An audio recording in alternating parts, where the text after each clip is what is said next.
Several cartoons, video games, anime, and even kids shows have theories. But Arthur has never had a theory. I have a theory for the books and the cartoon.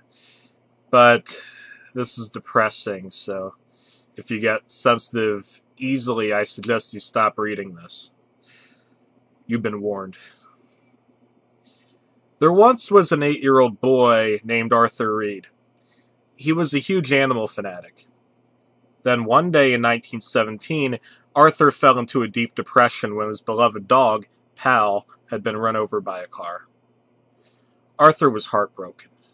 He couldn't cope with the loss of his best friend. In an effort to make him feel better, Arthur's parents took him and D.W. Reed to the Elwood City Zoo. That, of course, is the city from the cartoon. The night before, burglars broke into the zoo. They made locks, barriers, and the bars very loose to where they could break easily in an attempt to cause harm to the zoo patriots, without it being noticeable that something was wrong with the animal cages and the barriers. When the Reed family was in the cats area in the zoo, the lions were unusually close to the patriots. Too close, since the barriers were loosened by the burglars the night before. The zoo patriots were freaking out. Then the lions broke the barriers open. Soon the other animals broke free from the cages and barriers. The animals started rampaging, badly injuring the patriots. Some even died. Arthur tried to escape, but a male lion attacked him. The lion mangled him, clawed the back of his head, and left several gashes on Arthur's body. Now, just as Arthur was about to die, he saw an aardvark coming to comfort him, much like his now-deceased pet, Pal. The aardvark sniffed him, and he had a sad look on his face. Arthur smiled and collapsed due to his severe injuries. The Reed family escaped and carried Arthur to the nearest emergency room.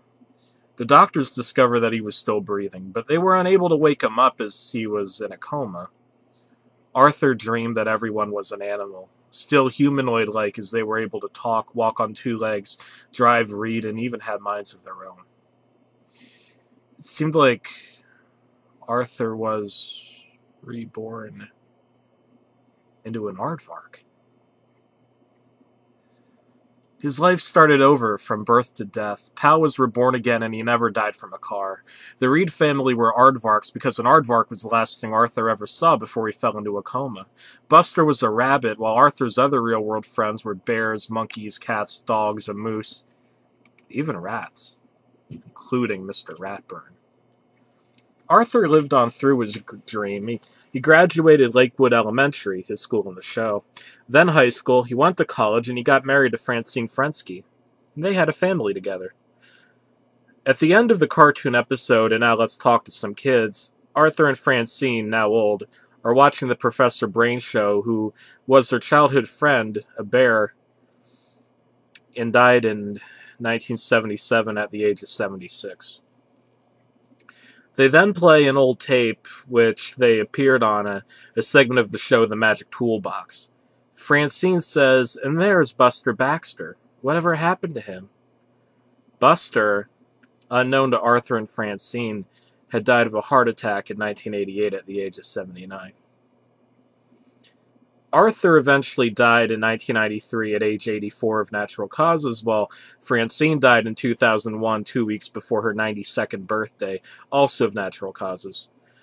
Arthur's dad died in 1948 at age 72 of pneumonia, while his mom died in 1959 at age 85 of an aortic dissection. As for D.W., she lived Arthur's legacy until her death in 2006 at age 93 due to heart disease. As for baby Kate, she didn't live as long. She died in 1935 at age 19 due to breast cancer. Arthur never woke up from the coma, breaking a world record for being in a coma for 76 years. All this time, the books and the cartoon were all an 8-year-old's dream while in a coma. Arthur may have not got a chance to live in the real world, but he did live a good life in the dream world. He became a successful man, writing books and a cartoon show based on his life. In the dream world, that is.